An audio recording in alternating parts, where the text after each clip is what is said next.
All right, Larry Krueger here at Levi's with a video on the 49ers. And of course, we're brought to you by Pig and a Pickle, the best barbecue in Northern California. Check them out in Emeryville and Corte Madera. They're open from 11 a.m. to 8 p.m. or until they run out. Pig and a Pickle, the best barbecue in all of Northern California. Go say hi to Damon, go say hi to Mary, and tell them that Larry Krueger sent you. All right, big day today here in Santa Clara. The story of the day is that the 49ers have named Sam Darnold their number 2 quarterback. And what does that mean? Well, it means that Trey Lance is likely on the move. There's a number of reports out there that the 49ers have been shopping Lance the entire offseason and that they haven't gotten what they want in return. He was not out at practice today. By the way, at practice today, Brock Purdy went 12 for 12, with the highlight being a deep ball to George Kittle. Sam Darnold went 4 of 9.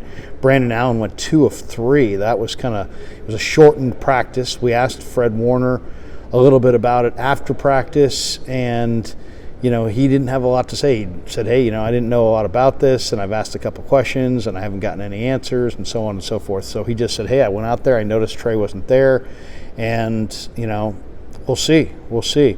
John Lynch and Kyle Shanahan neither spoke to the media after practice, so we have no real clarification on their side of things or how this has gone down or why it's gone down or any of the details.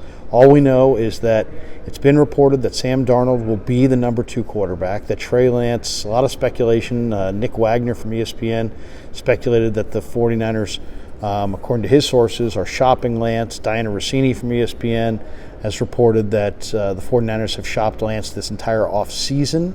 He does make $9 million as far as he's got a cap hit this year of $9 million, which is the 5th highest cap hit on the entire team. Once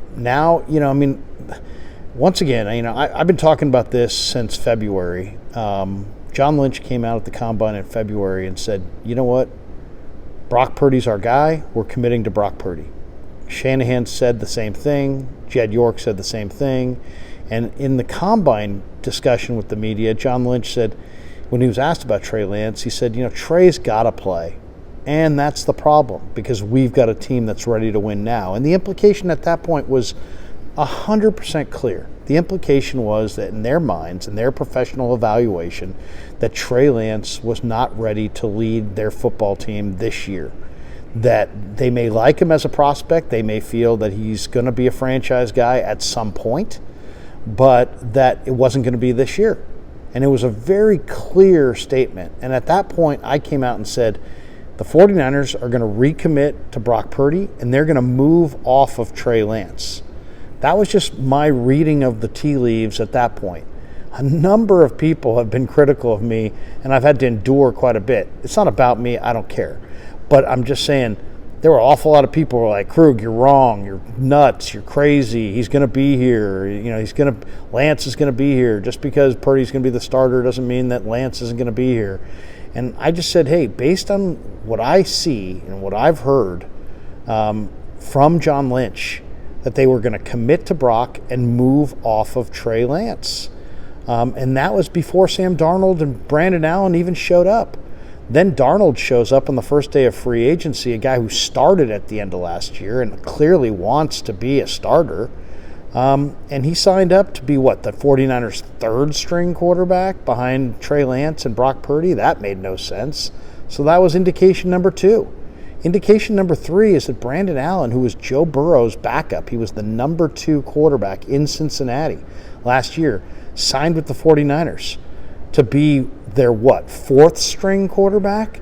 And then when you look at the money, and all you had to do was follow the money on this thing, the 4th-string quarterback, they were never going to keep 4 quarterbacks on the roster. So that was that.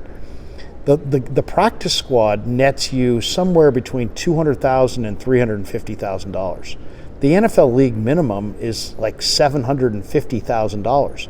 The Niners signed Brandon Allen to a 1-year deal for $1,080,000. If you go around and look at what 3rd-string quarterbacks around the league make, they make on average about $1 million.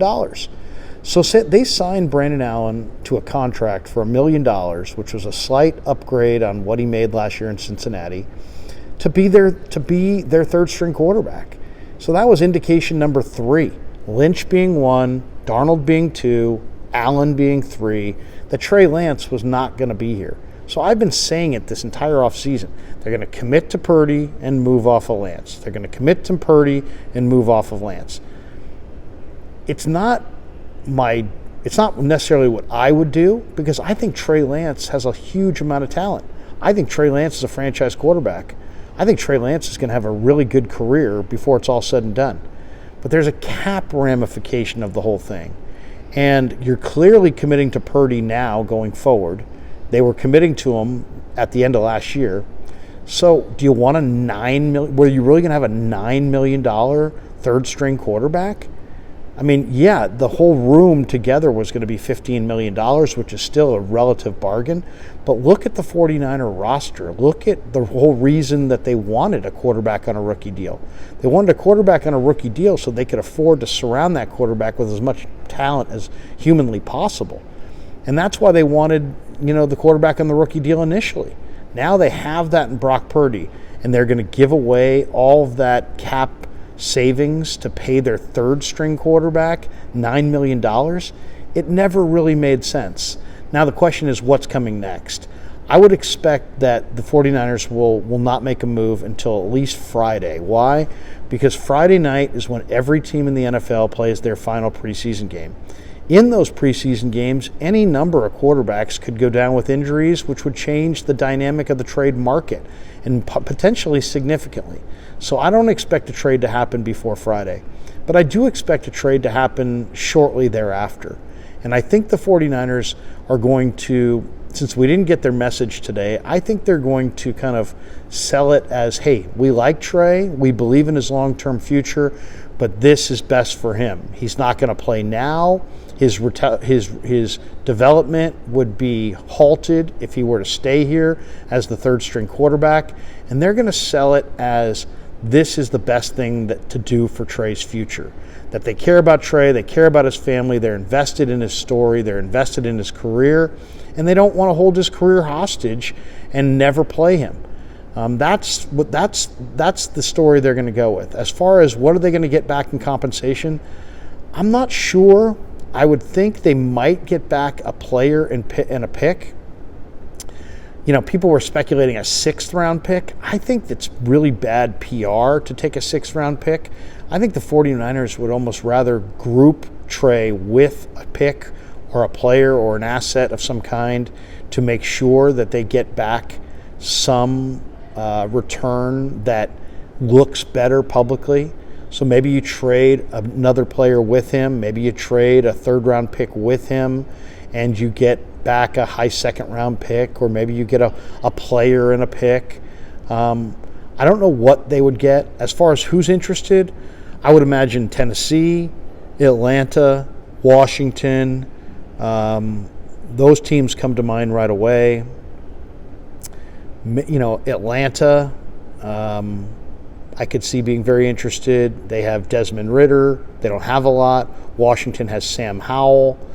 And you never know. There might be a team out there that looks at Trey as a potential, a potential star down the road, and they may want him as a backup. It may be a team maybe Minnesota. The one thing I did read this morning that I thought was interesting is that Jaron Hall, the quarterback for BYU, who has some talent, and I really kind of like Jaron Hall, has not had a good preseason. And there's a very good chance the Vikings are going to cut Jaron Hall.